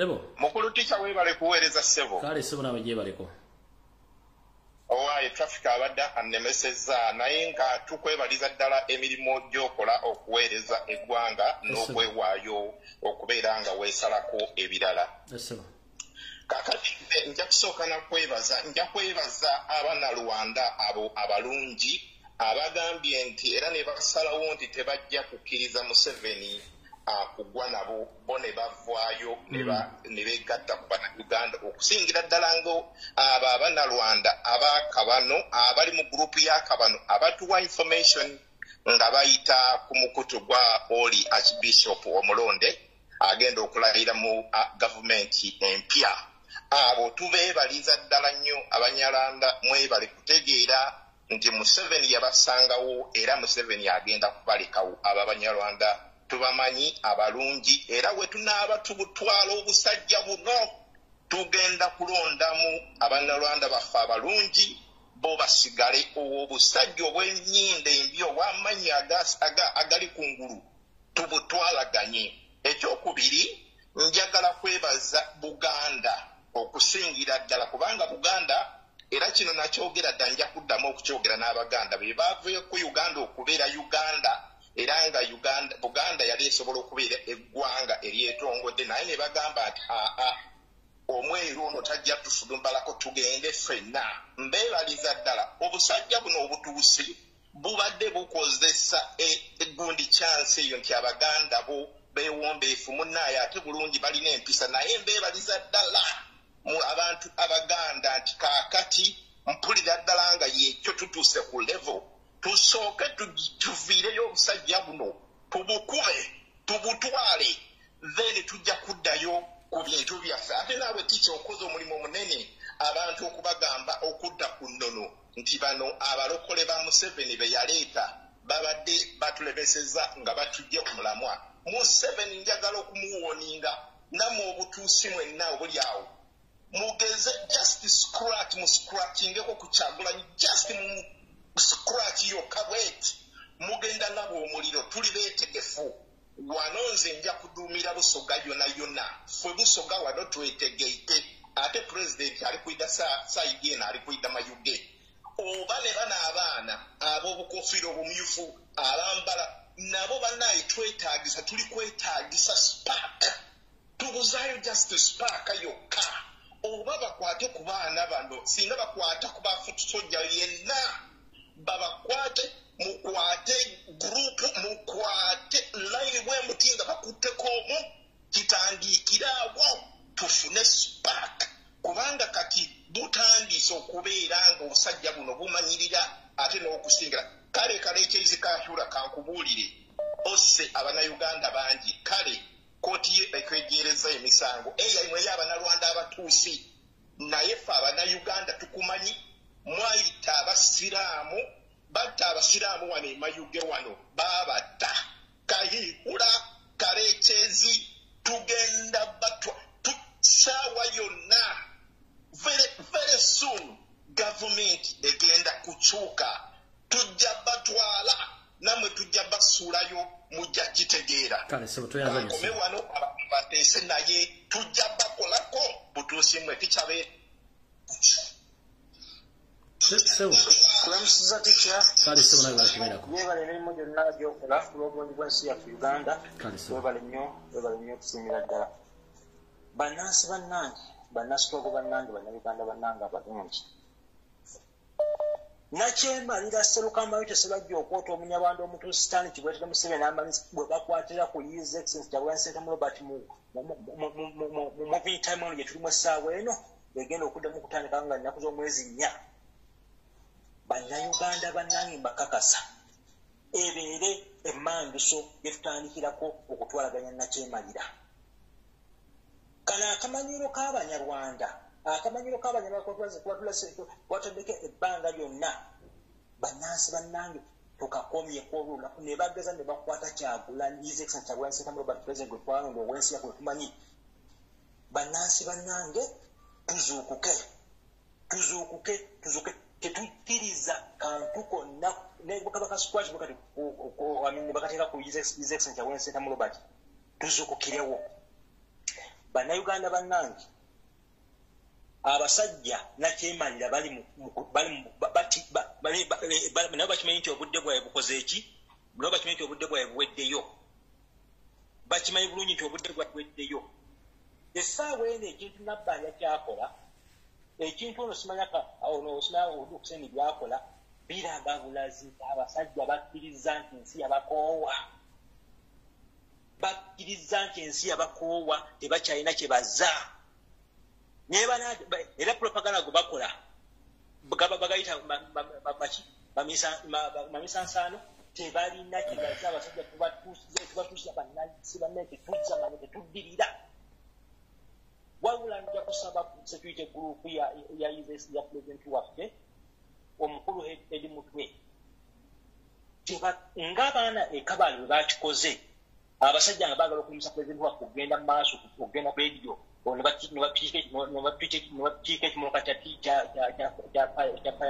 ky'amazzi ekya fire brigade bwe tulina okukikola mu buli kitundu kyonna looya waffe Bruce Ferrani omukulu waffe mu ICC yatugamba nti essaawa eno tunoonye emmanduso nakyemalira wakolera ensobi kajja kuba kakoze eki nakyemalira Sserukamayo kyaffe bannansi bennyini ffe tulina omugendo mukuba jjeeke tulina omukwata jjeeke omusajja atugamba Bruce looya waffe mu ICC atukikira mu ICC mu musango gwe tulina oguli ku mmeeza ya ICC yatugamba tunoonye ngeri ki nakyemalira wakuddamu n'atukolerako ebikolobero kasa toyanza nnyo sebo neyanza nnyo hello sebo hello sebo je barako sebo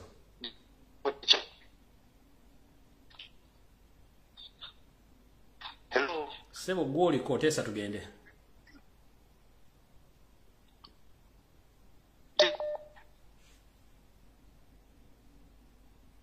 hello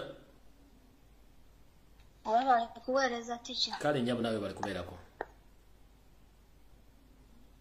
kati teacher nze nkubiriza bannayuganda country tour president gyaliko kuve mu ebyo ebyokuwoza Museveni byaliko nti agenda tayagala okutta president tuve mu byokuwoza mbu amukwateko ageza amukwateko tetuwa sitaani mwaganya country tour president gyaliko eyo yokka bamala okubasindikamu message gyali mu kubagamba mmwe abawoza abagamba nti pulezidenti atayimirire mu gundi gy'abalimu agambe bw'ati bwe yabadde embaale yabadde kabaale yabagambye watya nga mukikoze bwe muti ne mukikola mbalala ne mukikola ettoolo ne mukikola buli wamu omulundi gumu omuntu ategeera eyo message yokka yabadde mumala tonze nkoowola bannaluweero nga 8 luweero nakaseke 8 omwezi gwe tulimu pulezidenti agenda kubeera waffe twandibadde awo wokka watumala okuba nti pulezidenti agenda kuba tabadde ebitundu ebisinga byonna watyanga aweeruweero wekisibuse kuba ebitundu ebirala bijja kuba bitegedde ne bafuuwa bufuuwi wiso oba zivuvuzeera baba bamanyi ekyokukola kale nyabo toyanza ne tusituka ne twejjako Museveni kale nyabo hello yes teacher webale kuweereza kale nyabo nawe bale kubeerako nze nkubye okusinziira ene Sweden enyabo Mbeka njogere mu lulimi lwange abanyankole nimbaasa kubeebaza mwena abanyambara abanyabushenyi abakasese abakunjiri mwena abanyankole mutugalize mwesuubi n'okutwongera okugumya abantu n'okakasa abantu ab'ebitundu ebindi okuhamya ngu tuturi n'ababa abisi b'abantu mwebale mwebalire munonga ekintu ekindi kwenda kubagambira abanyankole bataayi banje nimureba abanyankole bo biine akabonero kaabo amino gabo gari nk'ag'enfukuzi bantu mwe mwareeba omuntu weena aine amino g'enfukuzi ababa bokuseka abo goona garabiremu bantu mwe mumanye ngu nibaba abantu ab'okubonabonesa abanyayuganda bantu mwe esaaha yahika twahika oku Uganda kugira ngu turyagengedde emandi so okuba tabasize kugira ngu nito twakitandika nyonde nyenda ngu bagire ngu bata emandi so erugokwe tuobe ekyokureeberaho kirungi omunsi y'abanyayuganda amahanga gandi bamanye ngu yes tuyina obushaasi bwingi konka okubabasize okugira ngu tubabasize kukora akamaso ako ak'omuteja kategeera kwembeba katuhamye ngu abandi ab'ebitweka ebindi omukuru witu omukulembeze witu his excellence Bobi Wine hakuza kuraba nibaza kukatandika konka nk'okumukumanya akantu akiitwa kunga kasigare kari kutambura omundu omwe oba abanyankore nimunkyenga hatumanya abaganda twabareka mukisigaza kakunga kumurahurire ngu kyayabakira mbare oba aruwa mutandikiraho You see, International Criminal Court erinzira akantu aka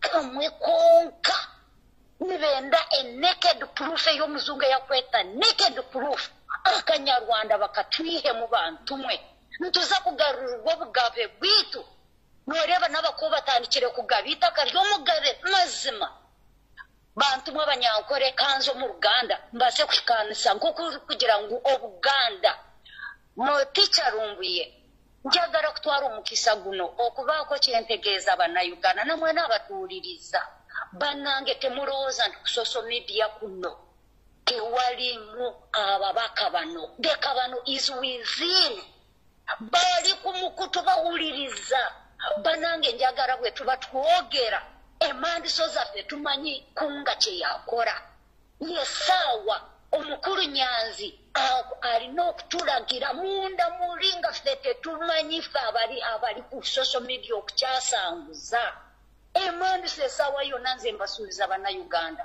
tuli ku ssaawa gye bayita nti eno tuli ku samale ekintu kyalika mukirize mugaane ono omusajja sitaani nga bwe basinza amasitaani tebayinza kukemebwa omukuru waffe n'avaayo mirembe bagenda kwekwasa nze ekiwandiiko nkirabye nti obukofiira banoonya tubasika eriyo bagenda kuvaayo ICC eyingirewo mukitegeera bannayuganda twongere okulaba nti tugumiza abantu abo bwe beetaaga sapooti etaliyo okuwa bugundi bukamerazi ng'ebyakana akayaye ke byatutwalako essaawa yonna ekintu kyabika nze mbalayirira musiibe bulungi musule bulungi teacher Lumbuye may God loves you always long lasting long live bye bye bless you too mukama akunkumire. All right. Hello. Hello. Sebo. Teacher Lumbuye. Je baliko sebo. Nze ndi musajja muteso ngenda kuyisa my information is through using my local language. Of course use Ruteso. Use Ruteso. Thank Thank you so much. And so I'm so glad to go through. Around hata soro no palisa, nyontoro no suloti. Katunga, around ite sokere. Tetabere said, what happened in Katakwi? Opportunity isilikale na Museveni no yarata kositunga. Akoto nguyesi kerite so. Obala Museveni beta makine ba yara Bobi Wine. Katunga anyo utukere. Let us finish Museveni with all his bones. Ahora mite sokere no soroti Katakwi araje nije beraya tosoto. Please, anyo tu. This is the time to raise up and to see that we can rescue our country. Is getting finished by looting the Rwandese. We are tired. See our education. Cause it's a more there is no school you can tell with a good education. No health. What is better among Aduka Mongini, Etogo, Eretogo, that's hospital. See, imagine people are looting at our country. See, the house which he has built, where that man is coming from. Katunga iteso, our wrong yasikere. Inachika, Onacheka, Papa, Amojo, Anyo Exberoni Mongu. To see that Bobi Wine can be our president today, not tomorrow. We are calling all the Teso people to raise up. Everyone, because we are tired. If we keep on sleeping, see our land, see our people, they were being beaten and people have been killed because we don't have the smartphones in Teso. But what is happening in Teso is only God knows. Our wrong it is okay. Katunga anyo tu. This is time to rescue our country. Thank you. Okay, brother. Thank you. All right. Esimu nze fundikidde olw'ensonga nti obudde bwe nnatayimize buweddeko. Nga nfundikira video ya leero. Bono bakanjala buweleza yosoliti bahabona tabasira mutano wa kalekyezi nsi yaleta mzizide nsanga bisibe. Ne group yo abayina identity y'amanya gabera ku ngulu bwe gatanga sinikiriza galinga ago bomese. Mukulu baba kuwana okoddo kwa leto yita opangisa. Ebisere bisinga wango goba musajja munno lekanga mwezi nakuza. Musajja munno bwa kusinga ekigere togiyita njovu. Mwina ekizibu kimu moga mwina sente mwina amaje, you can control each and everything, but that is a mistake. That is cow mentality. Stop thinking that you are the one having power in Uganda or no. People are just quiet, but they are watching each and everything. Whatever plan you have against Robert Kyagulanyi Ssentamu, please be very careful. Any slight mistake you make, it can cause catastrophe among your families. Any slight mistake or any plot of assassination, of assassinating Robert Kyagulanyi Ssentamu and his team, it can cause a catastrophe within your families. As we speak right now, you might think that you can kill and control the population by using of tear gas and bullets, arresting, kidnapping, and torture. It can't work out. I'm telling you, this is the fact. It can't work out. The international community is watching. The entire nation is watching.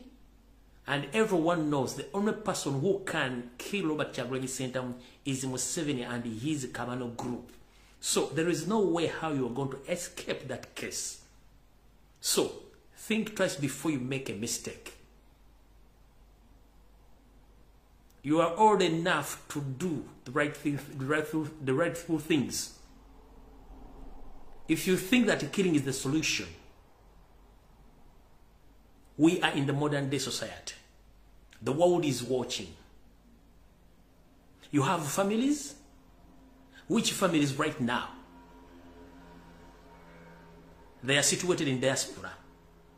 Where are the same Ugandans who are seeking to go back home where they stay or they are residing right now? You think if you assassinate Robert Kyagulanyi Ssentamu, your families will survive where they are right now? The moment you plan or you kill Robert Kyagulanyi Ssentamu, there will be a crossfire within the forces. You think that UPDF or SFC, both forces, they love you? No. No.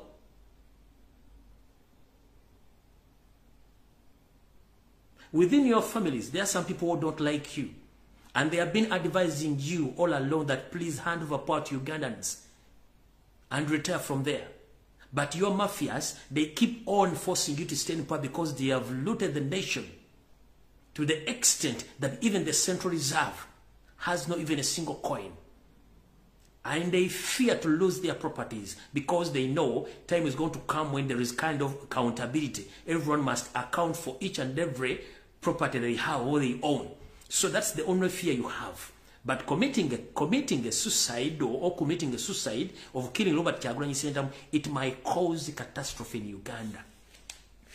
You think that you have forces, that is SFC, CGU military, CGU UPDF. But the moment those people, they will get to know the information that Robert Kyagulanyi Ssentamu is killed, you will see or you will witness the crossfire. You know what? You know the meaning of crossfire.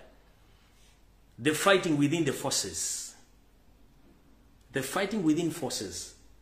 And I'm here to tell you that these so-called SFC and some Kabano groups who are just being recruited into forces, they haven't yet experienced any war, including your own DDG, the drinking general. Your relatives and friends, they haven't faced any kind of war. They just went for training and they came back. Others are busy sitting there in their offices. But the indigenous UPDF and the other people who are in security or in the security organization, they know that anytime, anywhere, you're going to make a mistake.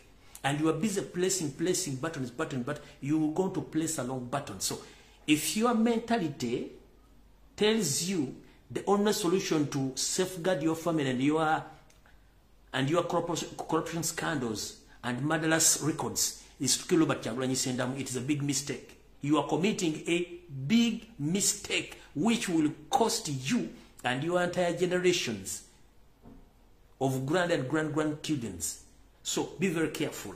Kahanga Mohanga, Salimu Sare, Mohozi Kanyirugaba, Museveni yourself, including Mama Njovu Enterprises. If you are there in the State House having good time with your husband or honeymoon, advise him before it's too late. Because right now I think that you're in honeymoon. Please advise your husband that it's too late. You should hand over power to people. Yes, 3 days back, you witnessed Ali Bongo. He was busy yarning around, calling people to help him to shout on social media, calling international friends to help him when it was too late. It's something which don't happen to you. Just time is coming. But don't commit suicide by informing your assassins to assassinate Robert Kyagulanyi Ssentamu. It might cause catastrophe.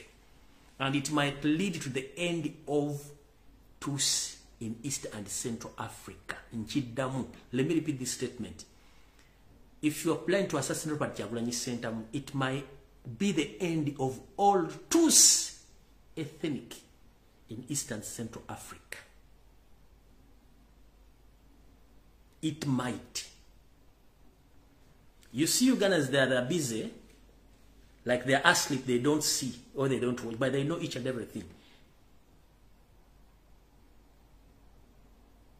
Don't commit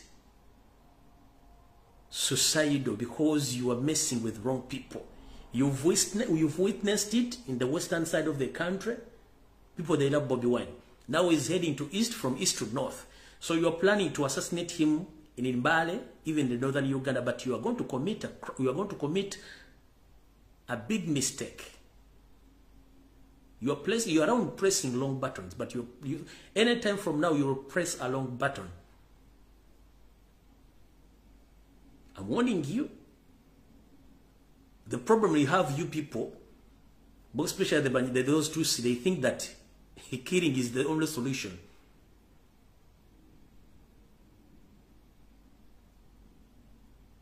You were like a fool because you have been doing all atrocities But before they have been keeping quiet. And those people who have records, they are there busy keeping quiet. They are just keeping their low profile down. They are watching each and everything. But at one time when you're out of that power, you witness that, oh, all these people, they have been there waiting for me, to pin me. I'm telling you, there are so many people who knows history and they have history about you or your criminal or your records of assassinating, kidnaps and torture. They are there busy watching. They are just keeping low profile as if they are not there. But they have records and they are watching. So don't make a huge mistake which will be regretted you and your entire two Sudan as to your planning. Don't.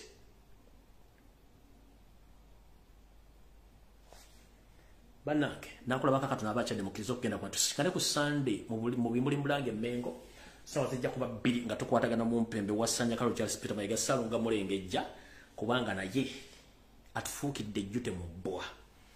Kale ndowooza katuwunzike video wedde goge mazima tujja kusinkana ku Sunday sawa 2 eno yewedde. Anasasula akaddamu ka ku Sunday sawa 2 kanogo kawedde mukama ba 13 ampeera. Obaka mbusindike musale videos zino muzite ku TikTok muzite ku Facebook accounts za musindike ku WhatsApp groups muzisasanye. President kutumidde webereremu ne security group yo yonna ne security team webereremu abasajja bali mu paniki abogezi abogezi mbalike bogere kubanga buli muntu buli ayina akanugunugu awulira ayagala kwogera mbalike bogere as long as time egenda kujja mubategedde bakolerani na bichi bogera abantu batumalira budde mukama bakobira mwera.